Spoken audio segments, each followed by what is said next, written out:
Bienvenidos al episodio 91 de Casero Podcast. Una vez más, una semana más, acá en Casero Podcast. Uy, tiré el celular. Una semana más acá en Casero Podcast. Nuevamente es viernes, Sí. son las 19 horas. Estamos en twitch.tv/soynildo. Así es.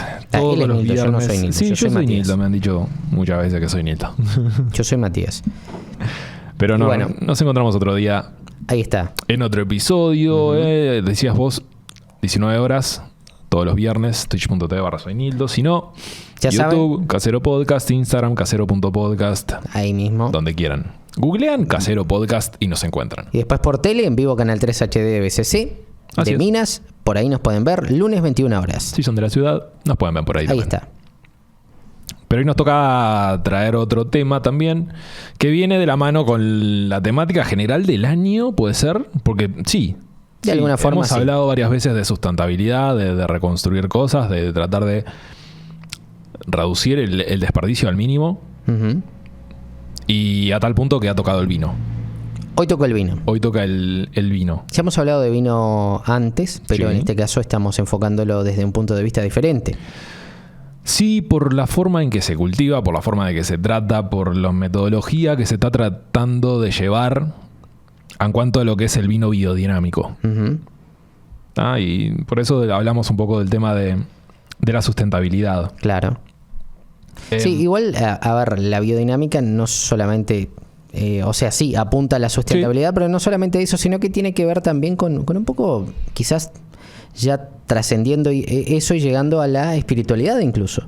Sí, en Por este caso sí. la manera Sí. en la que se toman en cuenta las cosas. Ahora lo vamos a estar contando con Nildo. Sí. Pero realmente es algo que es muy curioso y está muy bueno la manera en la que se está implementando. Es como esa conjunción, ese entrelazado que no me lo vi venir. No, yo tampoco. No pensé que o sea, ¿Sabes lo que pensé cuando me estaba documentando acerca de esto? Sí. Pensé en lo ancestral. te fuiste para el lado de los ancestros. Por ejemplo, no sé, a ver, los aborígenes Sí. siempre trataron a la tierra, el aire y todos los diferentes elementos como un solo ser vivo. Sí, es cierto. Y justamente de eso se trata más o menos la biodinámica. Bueno, la antigua creencia, llámese nórdica, de países nórdicos, de la Siberia, ¿no? El tema de la caza los vikingos también, trataban de aprovechar todo el animal. Ujú. Y es un poco el mismo lema, digamos, ¿no? Con el biodinamismo, digamos, de la viña, del vino, del crear la vid como tal. Tratar de reutilizar todo lo que se usó, Claro. ¿no? Como que lo que se saca de la tierra o lo que produzca la tierra tiene que volver a la tierra. Ujú. Entonces, por ahí viene lo que es el vino biodinámico. Lo que es la agricultura, digamos, biodinámica, Claro. ¿no? Porque va más allá Sí, de... justamente en el tema que tiene que ver con la vitivinicultura se está aplicando, pero en general se aplica a la agricultura. Sí. En este caso, sí. En este caso se puede aplicar también en otras cosas. Y es eso, es la armonía entre todo lo que está vivo en cuanto a lo que tiene que ver con el cultivo y los diferentes elementos que se utilizan. Tratan de que todo lo que se utiliza para estimular el crecimiento de los cultivos sea absolutamente natural. Sí, se habla mucho de cuando hablas de este tipo de crecimiento, este tipo de esta concepción, este adquirir conocimientos, ¿no? Pero desde a través de lo espiritual. Se lo califica como antroposófico. Es la palabra que usan la mayoría para decir que algo tiene como esa esencia. Claro. Como que es recibir conocimiento a través de la espiritualidad. No quiere decir que esto se transforme en una iglesia. No, para No, nada, que no para es nada. que esto sea un culto. No, todo lo contrario. Es lograr de alguna manera ser conscientes de que hay una espiritualidad a través de lo que se está haciendo. Y el conocimiento Entonces, que te lo da. se aspira a la armonía, el balance, Sí. ¿no? Es muy interesante la manera en la que lo están implementando. Sí, en justamente. el caso de las granjas, de la agricultura en general, quienes practican esta forma de cultivar, dicen que una granja es como un espacio completo. Ujú. ¿Ah? Sí, en el que todo se toma en cuenta, incluso hasta las construcciones que estén cerca. No, sí, claro, por eso no es solo lo que se planta, sino todo el entorno y hasta quien influye. Estamos hablando de posibles animales tal vez que hayan en la vuelta que tengan que ver con lo que sea. Mientras menos se toque el lugar donde se trabaja, mejor. Sí, no, y se habla incluso hasta de los cuidados. De algo tan intangible como lo que es las energías. Sí. La energía o la vibración que tenga cada uno de los elementos que están allí dispuestos. Hay un montón de factores que toman en cuenta a la hora de hacer ese tipo de cultivos. Este tipo de cosas capaz que la hemos escuchado mucho con el Feng Shui, por ejemplo. Sí. Mucha gente que practica el Feng Shui habla de que hay ciertas cosas que no se pueden hacer porque desfiguran o transforman la energía que trae hablan de colores incluso. Cosas básicas como dejar los zapatos ubicación, en la puerta, ahí está, ubicación de algunos objetos. Ese tipo de cosas lo hemos escuchado mucho en el Feng Shui. Tal vez tenga que ver con esto también, ¿no? Es mantener esa armonía conjunta. Claro, la biodinámica eso intenta, ¿no? Mantener como esa armonía entre todos los elementos aplicado en este caso a la agricultura, ¿verdad? Y dejar de lado siempre lo que se está dejando de lado últimamente, que son los agroquímicos, los agrotóxicos. Todo. Bueno, justamente la biodinámica considera que los agroquímicos tienen malas energías. Sí. ¿No? Entonces, por lo tanto, no van a favorecer el buen crecimiento del producto en este caso. Herbicidas, pesticidas, todo eso que se usó siempre, hace mucho se usa. Pero por un tema de que encontraron una manera muy eficiente de cuidar las plantas, ¿no? Después viene todo lo transgénico, bla, bla, bla. Ni que hablar de eso tampoco está bien visto en la biodinámica. Lo que es transgénico no está bien visto. No. Al contrario, se evita por todos los medios. Y es más, es probable que y esto ya lo voy diciendo, el siguiente programa es lo más probable que hablemos del slow food, de la cadena de slow food, que tiene un poco que ver con esto, va un poco de la mano con este tema. Entonces el programa siguiente lo más probable que hablemos del movimiento de slow food, sí, como para tener como un seguimiento de cosas a medida que vamos conversando. Pero esto no es algo que nació ahora. El biodinamismo, toda esta forma de cultivar no es algo que nació ahora. Esto lleva más de 100 años. Hace un montón de tiempo. Sí. A ver, si vamos a la creación del vino, estamos hablando de miles de años. ¿No? Hacer vino hace miles de años. Por supuesto. Esta técnica, digamos, probablemente lleva alrededor de unos 100 años, 100 y poquito años. Es nueva, entonces quiere decir que no hay tanto en el mercado como para sacar grandes márgenes de diferencia. Claro. ¿Ah? Muchos dicen que si vos comparás este tipo de vinos con otro en una cata, no vas a notar diferencia. ¿Ah? Porque no va en cómo hacen el vino, va en cómo lo cultivan. Va en el proceso de la crianza de la vid y no tanto en el proceso del vino. Si bien mantienen ciertos estándares, porque tienen como ciertos reglamentos, el vino se hace de forma tradicional, como hace miles de años que se hace, o cientos de años que se hace, pero sí tienen otros cuidados al momento de cultivarlo. Claro. Es por ahí donde toca el tema de los pesticidas, por ejemplo, no usan pesticidas artificiales, es decir, crean preparados con tienen diferentes su propio, plantas y demás, que resultan entre comillas, pesticidas, pero naturales. Claro. Mismo como con el fertilizante, ¿no? El hecho de los compost. El estiércol, por ejemplo, utilizan estiércol como fertilizante. Sí. Diferentes remedios caseros. El típico remedio casero que dicen siempre de que no, si a la planta le pones esto, capaz que Bueno, ese tipo de cosas son las que usan para tener todo el cultivo pronto, para que no tenga enfermedades, para los cuidados que tiene que tener un cultivo. Se ha llegado también a cuidar el tema de los sonidos que hay en los lugares. Se buscan lugares que sean armónicos en cuanto al sonido, lo más natural posible, alejados, por ejemplo, de lo que tiene que ver con las carreteras. Sí, por ejemplo. Bueno, a ver, los viñedos por en sí, muchos sí están sobre ciertas rutas, ¿no?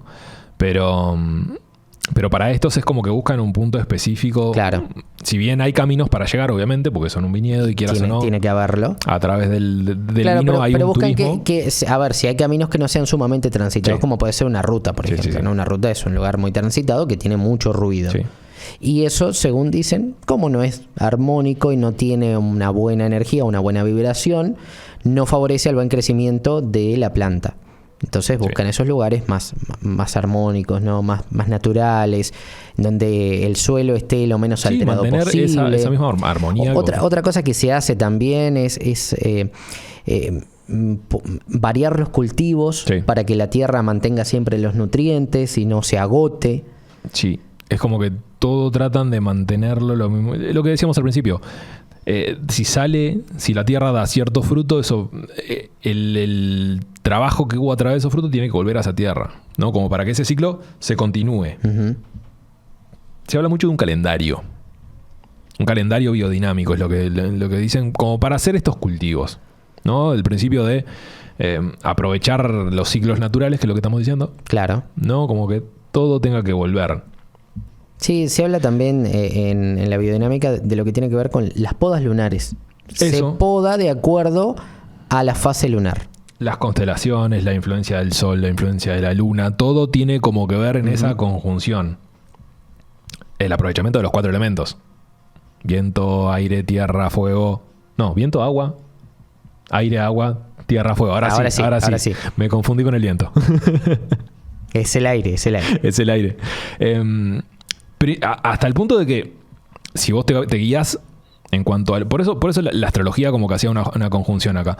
Y si vos te guías en cuanto a los signos, ¿no? Los signos zodiacales, pueden mantener ciertos regímenes de plantación, de poda o de lo que sea que haya que hacer en una vid, ¿no? Cultivo, llámese. Entonces, por ejemplo... Otra cosa que vi que me parecía muy interesante también es cómo plantan lo que llaman cultivos de protección. Que entre las vides plantan, por ejemplo, alfalfa. Sí. Y eso se hace para mantener la biodiversidad del suelo. Y que de esa forma crezca mejor. No solo para eso, sino también por el tema del clima.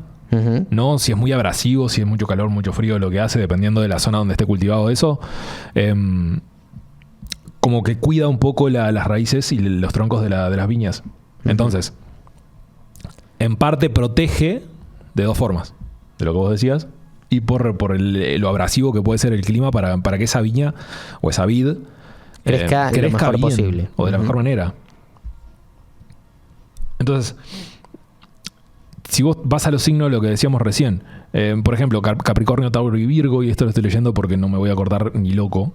Capricornio, Capricornio, Tauro y Virgo vendrían a ser como lo de la raíz, ¿no? Es todo lo vinculado a la raíz. Entonces supongo que lo que es el momento de plantar, lo que es el momento de hacer crecer la raíz, ¿no? De los almácigos, supongo que debe ser el momento cuando están en las lunas de esos signos, o en los soles. No sé cómo funciona la astrología. Piscis, Cáncer y Escorpio dicen que son hoja. Entonces, cuando empieza a florecer, debería de estar en ese ciclo, en esa luna, o lo que sea. Aries, Sagitario y Leo son parte del fruto, o sea, cuando da fruto, está en ese ciclo. Y Libra, Géminis y Acuario es cuando florece. Entonces, basándose en esas guías, como en esos puntos, como en esas fechas, como en esas diferentes estaciones o lunas o constelaciones en estos casos, es cuando cultivan, cuando podan, cuando plantan, cuando todo, ¿no? Es todo muy cíclico, sí. Justamente teniendo en cuenta los ciclos del cosmos, sí. Más que nada, ¿no? Es muy loco pensar eso a veces. Porque es como que le dan el tiempo que necesita, o le dan el tiempo que ellos creen que está bien. Uh-huh. De vuelta, no hace tanto tiempo que se hace eso. Entonces, no tenés como una real prueba de lo que hay. Acá en Uruguay, por ejemplo, no sé si hay viñedos de ese estilo. Estaba buscando. Yo estuve buscando y no encontré absolutamente nada aquí en Uruguay. Sí, lo que sí encontrás es mucha información, eso sí, y sí, está información bueno. La hay. Uh-huh. Pero cuando vos buscás un viñedo biodinámico acá en Uruguay, por ejemplo, lo que encontrás son recomendaciones de vinos orgánicos. Que no quiere decir que el vino orgánico sea biodinámico. Hay que aclararlo a eso. Cualquier vino generalmente es orgánico. O sea, si se hace de manera convencional, como siempre, no tiene problemas. No es algo que se inventó que lo sacaron de un tubo. No. Entonces, que te lo vendan como vino orgánico, no sé hasta qué punto. Si vos me decís que es orgánico porque no usan más agroquímicos, bueno, te lo puedo. Y a lo mejor tiene que ver con eso, o con que tampoco hay transgénicos. Puede ser también. Quizás a eso se refieren con orgánico, pero sí proviene claramente del orgánico. A ver, proviene de la uva, o sea que orgánico es de por sí. Entonces, si vos vas directo y querés comprar un vino porque es biodinámica la granja donde o el viñedo donde se hace, tenés que indagar un poco más allá. Tenés que averiguar sobre el viñedo, tenés que preguntar, porque no hay tanta información. Por lo menos acá en Uruguay todavía. Uh-huh. Después le vamos a preguntar bien a Gaby Zimmer, que estuvo con nosotros hace un tiempo. Y vamos a tocar de vuelta el tema con ella cuando le invitemos otra vez. Uh-huh. Como para saber si realmente hay acá, porque ella sí tiene un montón de información sobre vinos uruguayos y hace como esos informes que están brutales. Pero no hay diferencia. O sea, no hay diferencia entre los vinos convencionales. La diferencia puede ser subjetiva. O sea, que te digan que es biodinámico y de alguna manera vos te des cuenta. Pero si vos probás sin saber un vino tradicional y un vino de cosecha biodinámica, no te das cuenta. Y tampoco hay como... Puede ser un efecto placebo. Que te digan... Podría. ¿no? Y vos decís, sí, es verdad, y encuentro esto y esto. Tal vez te haga un efecto placebo, pero en realidad no te vas a dar cuenta. Porque de vuelta lo que vos decías antes, un catador no se da cuenta. Un catador no siente una diferencia. ¿Entendés? El catador va a entender de aromas, va a entender de sabores, va a entender de regiones al momento de probar ese vino, pero no llegás al punto por el sabor de saber si ese vino es biodinámico o no. Uh-huh. ¿No? Eso va mucho más allá porque, de vuelta, no es el proceso en cómo se hace el vino, sino el proceso en cómo se cultiva la uva. Claro. Sí, aparte lo que tiene que ver con la biodinámica tampoco busca grandes cantidades de producción, sino una producción que sea dentro de esa armonía justamente del biodinamismo. A diferencia, por ejemplo, de lo que puede ser, no sé, un viñedo tradicional que está buscando la mayor producción posible para, obviamente, producir la mayor cantidad de vino. Vos decías hoy temprano el tema de materiales diferentes. Tema del heno, tema del pasto, tema de construcciones. Y también influyen según ellos. Sí, exacto. El tema de hasta la disposición de las construcciones. Sí, que no tenga... Una cosa que leí, por ejemplo, era que no tuvieran esquinas puntiagudas. Porque da como sensación de finiquitud. Uh-huh. De que algo se termina en ese punto. Entonces vos si encontrás alguno de estos viñedos... Buscan también que no hayan alambrados. Es muy raro. Porque tampoco dan como buena energía, ¿no? Y son como límites. Sí. Y rompen la armonía del terreno. Sí, o si los alambrados que hay o las vallas que se generen ahí no sean rectangulares o no tengan vértices, sino que sea de forma circular, de que tenga como... Llegué a ver algunos esquemas incluso que proponían como vallado pero de plantas. También. Para que no sean alambrados, por ejemplo. También. Eso es capaz que se puede hacer con caña. Se podría hacer perfectamente. Vallado de cañas, pues... Lo he visto en muchos lugares a eso. Sí, con arbustos a veces, ¿no? Que se plantan arbustos que no crezcan demasiado y se hace una especie de vallado natural, digamos. No sé cómo es a nivel legislatura acá. Porque normalmente te exigen, no sé si te exigen o creo que te piden tener como cierto o los límites delimitados y lo normal es que los tengan marcados con alambrado. Con alambre. Sí. No he visto gente que por lo menos de lo que he recorrido, que delimiten con un vallado, a no ser que sea un espacio privado por tal o cual cosa. Uh-huh. Es raro pensarlo de esa manera. Pero a ver, es un viñedo, no tienen animales. No. Generalmente no tienen. Generalmente entonces, no. El alambrado es como puede esa pasar medida. Que hubiera animales de vecinos, ¿no? Porque, a ver, el campo es así. Ahí es complicado por eso. Bueno, pero si volvemos a lo mismo y si todo lo que influye ahí tiene que ver con el crecimiento, que te entre un animal. Sí, en principio no debería ser problema, sino que sería parte del proceso. Claro, supongo que tienen sus controles como todo. Pero no sé. Las casas incluso, si hay casas en los lugares, si hay alguna finca, lo mejor es que sea de algún material como puede ser la madera. Maderas, heno, pasto, quincho. Quincho también, sí. ¿Viste el quincho? Porque dicen que absorbe la energía del sol, no sé qué, y se la transmite a todo lo que esté adentro. Y no estoy hablando de energía de calor, no. Ya que eso tan subjetivo como puede ser las energías en un principio era lo que se tomaba en cuenta en en Villa Serrana a la hora de hacer las construcciones. Que tenían que ser de materiales lo más natural posible, el techo de quincho, porque la idea era que no se note. Claro. La idea era que esté mimetizado y que conserve esa mística que tiene Villa Serrana. Justamente es un pequeño valle que está entre unos cerros que son bastante grandes y demás, y es un lugar que destaca por ser sumamente natural. Sí. Entonces antes tratan de mantener como esa... Después hubo algunos problemas con controles y se desarrollaron un montón de construcciones que no son armónicas con el carácter del lugar y bueno, un poco se fue de las manos por la falta de controles en sí. Sí, en parte eso, en parte del turismo, en parte del turismo de ese de tranquilidad, ¿no? Que la gente busca como desconectarse de todo. Y lo mismo debe haber pasado en Cabo Polonio, en Punta del Diablo, ¿no? En estos lugares que sí sabes que son dentro de todo turísticos, pero tienen como ese turismo tranquilo. Claro. ¿No? De esa desconexión total del mundo, sí. Y verlo por ese otro lado. Creo que todos estos lugares han tenido los mismos problemas. Sí. Estoy seguro de que sí, porque una vez que se vuelven masivos, entre comillas, digámosle. Claro, lo que pasa es que es verdad. A ver, hay mucha gente buscando ese tipo de turismo y hay otra gente tratando de hacer negocio con ese tipo de turismo. Entonces, están las dos. Y después hay gente que quiere vivir allí. Sí. Recuerdo ver, y esto es otra cosa que se puede utilizar también en la biodinámica, recuerdo ver en Villa Serrana, por ejemplo, casas de piedra rústica.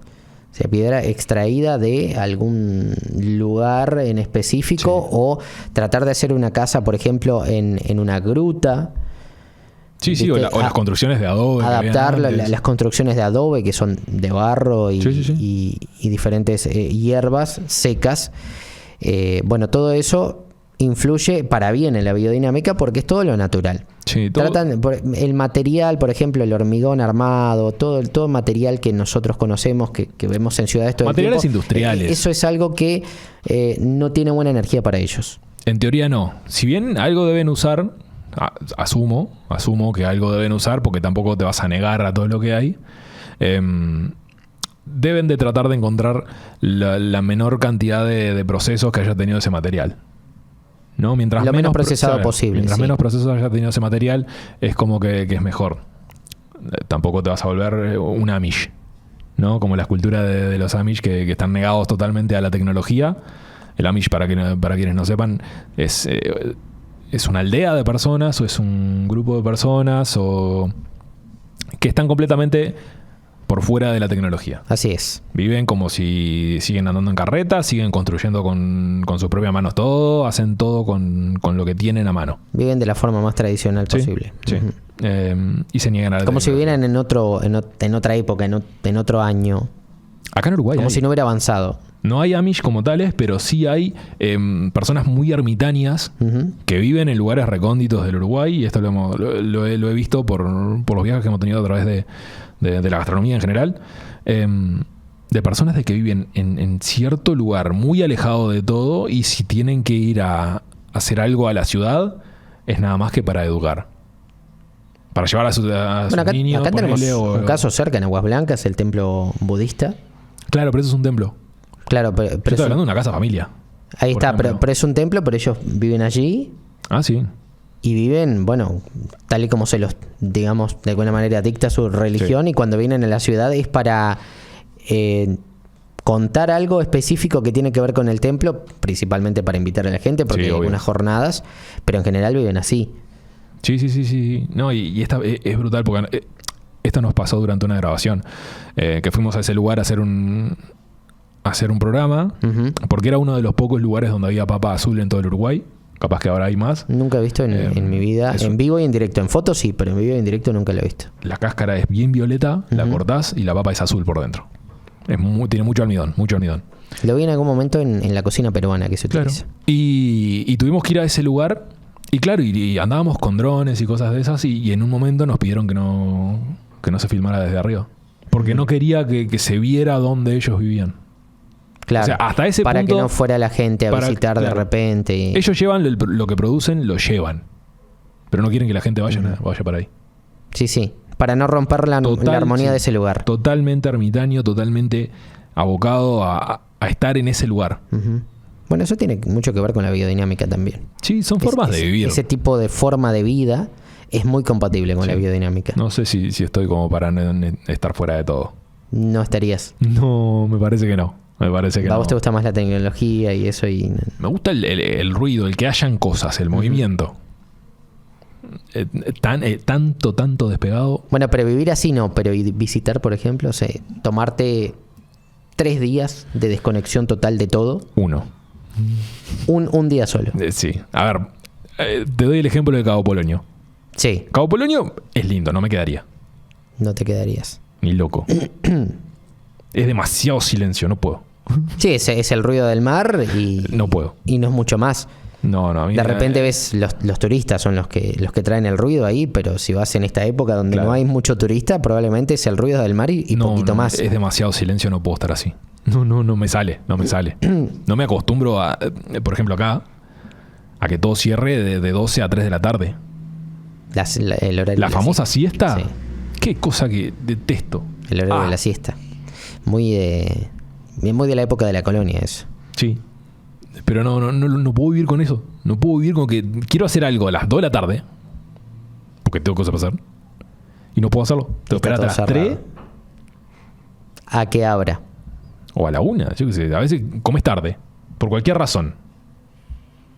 Decís, bueno, como más tarde. Y no te queda otra que almorzar a esa hora. Porque si no es a esa hora, después... Tenés que esperar. Te quedás ahí como en nada. Por eso que no puedo con esos lugares. Se da menos también, cada vez se da menos esta conducta por la llegada de diferentes grandes superficies que abren todo el día y todos los días. Sí. Pero la tendencia continúa. Hay lugares donde no cambia. En algunas zonas de Argentina incluso, mirá, te iba a decir de España, pero no, de Argentina incluso todavía. Se duerme la siesta religiosamente y no hay nada abierto. Nada. Sí. Sí, he visto programas de televisión en los que van a pueblos del interior del Uruguay y ves almacenes con el dueño ahí y dicen, no, yo no voy a abrir por la duda que venga gente. A ese punto, sí, bueno. No puedo con eso. Perdón, pero no puedo con eso. No puede. No. Me saca de mis cabales un poquito. No tengo costumbre de siesta. Ese es el problema. Entonces me choca un poco tanta quietud. El silencio. Sí. Pero bueno, entender la biodinámica es un poco eso. Es un poco la armonía, la sustentabilidad, el aprovechamiento real de los recursos, el no desperdiciar. Que antes lo habíamos hablado, en las cadenas de producción siempre hay desperdicio. Bueno, ellos tratan de no desperdiciar y si se desperdicia, que vuelva a la tierra. Sí. Y que continúe el ciclo natural de las cosas. ¿Cómo puedo decir? Pero claro, con todos los avances que hay en cuanto a la tecnología sobre el vino, en cuanto a la producción del vino, en cuanto a esto que lo otro, no habrá una pérdida de calidad, de sabor, porque claro, y en realidad no. Porque si vos tenés los mismos procesos para cultivar la viña, pero en tiempos diferentes, en realidad el fin termina siendo el mismo. ¿Vas a lograr la misma cantidad de vino? Sí. ¿Vas a lograr la misma calidad de vino? Sí. O capaz que hasta mejor. Porque no estás apurando la planta. Porque vos decís, siempre se habla de que en tal época es ¿cómo era que se decía cuando hacen la corta de la época de la vendimia? Eso, no me salía vendimia. Que es la época de la vendimia y hay que hacerla. Sí. ¿No? Que se mueve todo el turismo, que hay un montón de movimiento alrededor de todos los viñedos. Sí, ahí está, se da el turismo ese de viñedo, que la gente va a ver la vendimia y que se hacen eventos incluso para exhibir los vinos que se logran. Todos los viñedos lo hacen. Pero en el caso de estos viñedos, si vos tenés que esperar a la planta según los ciclos, se va a tener que correr esa vendimia. Ahí está, o va a ser... No va a ser en una fecha determinada, sino que va a ser cuando la planta esté lista. Exacto. Entonces, vas a lograr lo mismo. Tal vez no tengas el volumen, porque claro, todo el marketing de vendimia, tal vez no tengas el volumen de... Por eso lo decía yo antes, en la biodinámica no les importa tanto el volumen de producción, sino la calidad y eso, el desperdiciar lo menos posible. Por eso. Entonces vas a encontrar vinos que son realmente buenos, pero pero tal vez no te enteres de dónde salieron. O sí. Puede pasar. O sí, dependiendo de quiénes lo manejen, claramente. Por supuesto que en las etiquetas, cuando tenés un vino, por reglamentación tiene que tener de dónde salió, de quién lo produce, que esto, que un montón de información que te lo exige el gobierno. Pero no quiere decir que no te inviten a ir, ¿no? Seguramente puedas, pero tengas que llamar antes, que es lo normal. Cada vez que vas a ir, averiguás si hay lugar, que esto, que lo otro, y te van a dar ciertas fechas que no influya, tal vez, con el proceso de ese vino. Vino biodinámico. No sé si lo escucharon alguna vez. Una forma diferente de hacer vino. Agricultura basada en la constelación. Basada en el equilibrio, en la armonía. Si tienen experiencia, si han escuchado. Si han escuchado sobre, nos pueden contar. Si saben de alguien que lo practica acá en Uruguay, nos avisan y lo contactamos. Intentamos contactarlo, porque no hemos encontrado hasta ahora. Porque yo, sinceramente, cuando estaba en el proceso de documentación para este podcast, no encontré a alguien en Uruguay que se dedique a eso. Que sería muy interesante. Estaría bien, realmente poder tener una nota con alguna persona que lo haga, que se dedique a eso. Vi sí que había mucho interés cuando lo publicamos. Sí. Porque incluso tuvimos respuestas. Tuvimos algunas respuestas. Y respuestas divididas, inclusive. Sí. Que sí conocían, que no conocían. Un montón de interacciones. Pero hasta acá, episodio 91 de Casero Podcast. Episodio 91, hemos llegado al final. Sí. De vuelta, escríbanos. Yo soy Nildo. Yo soy Matías. Y nos estamos viendo la semana que viene. Hasta la semana que viene. Que pasen bien. Adiós. Un saludo.